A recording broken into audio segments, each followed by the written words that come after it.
कौम के 4 बहादुर सपूत पाक धरती पर कुर्बान हो गए। शहदा की नमाज जनाजा अदा कर दी गई। कोर कमांडर पेशावर समेत फौजी और सिविल अफसरान ने शहदा की नमाज जनाजा में शिरकत की। शहदा को मुकम्मल फौजी एजाज़ के साथ आबाई इलाकों में सुपुर्द खाक किया जाएगा।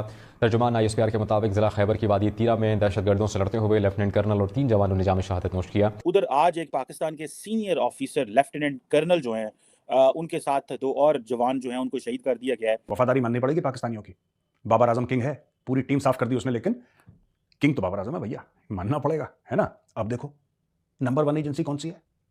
ISI। दुनिया में ISI नंबर 1 एजेंसी है। ISI को आज तक यही नहीं पता लगा कि कौन अटैक करने वाला है। अफगान महाजरीन को जो है इलीगल अफगान महाजरीन को निकाला जा रहा है। पाकिस्तान जो है वो कह रहा है कि ये जो अमेरिका का असला छोड़ गए थे अफगानिस्तान में वो पाकिस्तान के खिलाफ इस्तेमाल हो रहा है। पाक फौज के 4 जवान शहीद हो गए। शहदा में लेफ्टिनेंट कर्नल मोहम्मद हसन हैदर, नाइक खुशदल खान और नाइक रफी खान, लांस नाइक अब्दुल कादिर शामिल है।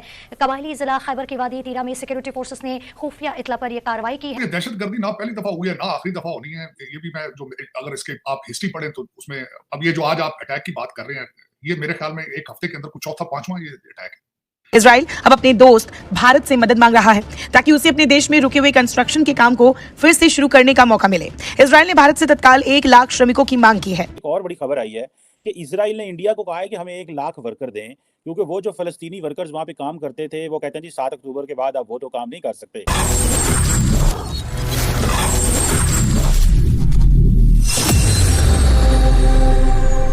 जय हिंद, वंदे मातरम। दोस्तों, इजराइल ने भारत से जल्द 1 लाख श्रमिकों की मांग की। इजराइल की कंस्ट्रक्शन से जुड़ी कंपनियों ने भारत सरकार से 1 लाख भारतीय श्रमिकों की भर्ती करने की अनुमति मांगी ताकि 90,000 से ज़्यादा फिलिस्तीनियों को रिप्लेस किया जा सके। दूसरी तरफ दोस्तों, TTP ने पाक के 4 जवानों को 72 हुरों के पास सीधे भेजा। यह हमला उस समय हुआ जब अफगानिस्तान के रिफ्यूजी को पाकिस्तान छोड़ना पड़ रहा है।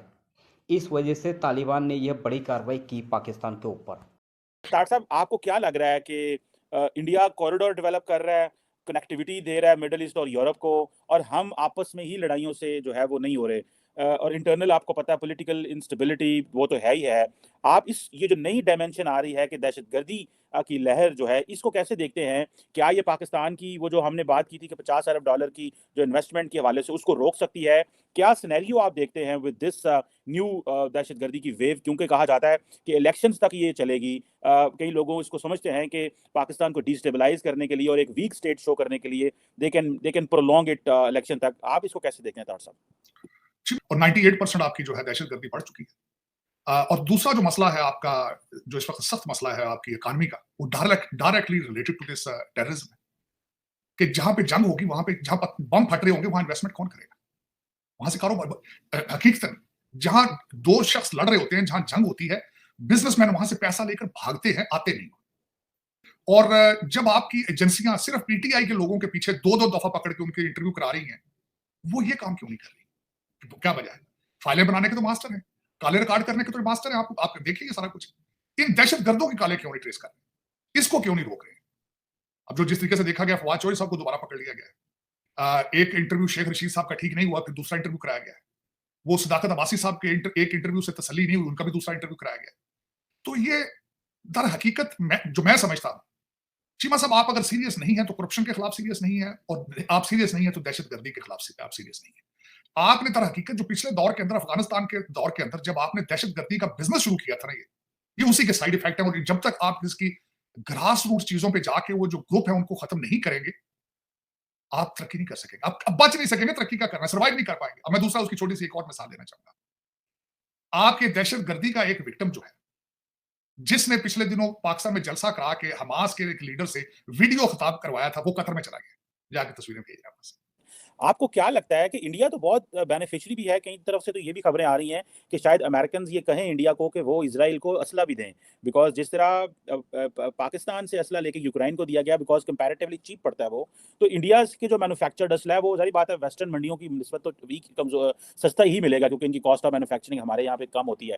तार साहब, इसको कैसे देखते हैं कि अब इंडिया जो है वो इजराइल की मार्केट में जाएगा? तो ये तो फलस्तीनी वैसे ही आउट हैं गेम से, लेकिन इंडिया की उसको कैप्चर करने को, मार्केट को कैप्चर करने को, और मैं आपको बताता चलूं कि द इंपॉर्टेंट थिंग इज कि इंडियन जो वर्कर्स हैं they are making an impact. तो ये वो इम्पैक्ट इस तरह है कि जितने भी पेटेंट राइट्स हैं, जो अमेरिका के बाद चाइना और इंडिया इस वक्त जो है वो टॉप पे जा रहे हैं in terms of global patent rights file करने में। तो how do you see this Israel demand for the Indian workers? लगता तो ये है कि बेनिफिशियरी तो इंडिया हो गया इस क्राइसिस का, जिसके वर्कर्स और सारे पढ़े लिखे लड़के वहां चले जाएंगे फॉर जॉब्स। चीमा साहब, पहले भी तो आप देखें 18,000 इंडियन थे इस वक्त, ये जंग से पहले जब नंबर सामने आए थे 18,000 इंडियन थे इसराइल के अंदर। और हम सरप्राइज उसमें जो तीन इंडस्ट्री में थे वो, एक तो जो सीनियर केयर थी, उनके घरों में काम करने वाली इंडियन नर्सेज थी। दूसरे डायमंड ट्रेड के अंदर, क्योंकि भारत की भी मनापली है गुजरात की डायमंड, इसराइल की भी, तो डायमंड इंडस्ट्री में थे। तीसरे थे उनके आपके हाईटेक को जो दूसरे जो इंटरनेट वाले ये सारे जो कंप्यूटर रिलेटेड थे। तो वो तीनों पहले भी 18,000 को थोड़े नंबर नहीं होते चीमा साहब, अगर देखा जाए तो अब मजीद होंगे। लेकिन उसमें बात यह है कि आप हुकूमत की तरफ से पॉलिसीज, मुझे इससे भी ज्यादा जो एक खबर मैं जो मैंने अगले दिन देख के हैरान हो गया था कि रशिया से उनकी तेल की वो एक तो इशू बन रहे हैं, पूरी दुनिया में तेल के बनेंगे आगे। और मैं बल्कि हैरान था इस वक्त चीमा साहब, जंग के असरात दो चीजों पे हो गए, खुराक पे, गंदम पे और दूसरा पेट्रोलियम पे। इसकी वजह से और पूरी दुनिया फिर दोबारा रिसेशन की तरफ जाएगी दोबारा। डोंट नो, जिसको कहते हैं ना आईएसआई, दुनिया की नंबर 1 एजेंसी, आज तक आईएसआई को यही नहीं पता लगा कि टेररिस्ट कहां पे अटैक करने वाले हैं। फिर भी पाकिस्तानी देखो रोज अटैक हो रहे हैं। आईएसआई को जो डेरा इस्माइल खान में अटैक हुआ था वो आईएसआई को पता नहीं लगा, जो गवादर में अटैक हुआ था वो आईएसआई को पता नहीं लगा, जो मियां वाली एयरफोर्स बेस पे अटैक हुआ था वो उनको नहीं पता लगा, अब ये 4 बंदे मारे गए ये आईएसआई को पता नहीं लगा। लेकिन है ये दुनिया की नंबर 1 एजेंसी। और ये जो मरने वाले हैं जिनके ऊपर अटैक हो रहा है, ठीक है, ये दुनिया की नंबर 1 फौज है, ये दुनिया के नंबर। अरे भाई सुनो, अगर तुमने 10 दहशतगर्द भी मार दिए, पाकिस्तानियों में तुमसे कह रहा हूं, अगर तुमने 10 दहशतगर्द भी मार दिए, क्या वो पाकिस्तानी आर्मी के एक लेफ्टिनेंट कर्नल के बराबर है? क्या आप मानते हो?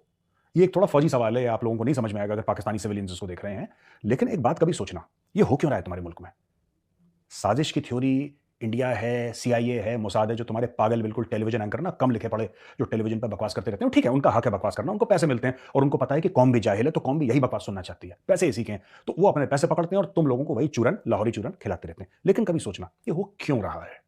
किसी की भी साजिश हो, यहूद और हनूद की, यहूदी साजिश कर रहा है। और हम तो दुनिया के सबसे अच्छे मुल्क हैं, हमारे मुल्क में 12 मौसम हैं और हमारे मुल्क में मिनरल वेल्थ इतनी ज्यादा है कि पैरों के नीचे हमारे 200 अरब का कोयला है और आसमान में 500 अरब का कॉपर। ये सब जो तुम झूठ बोलते हो अपने बच्चों से, ये किसी और दिन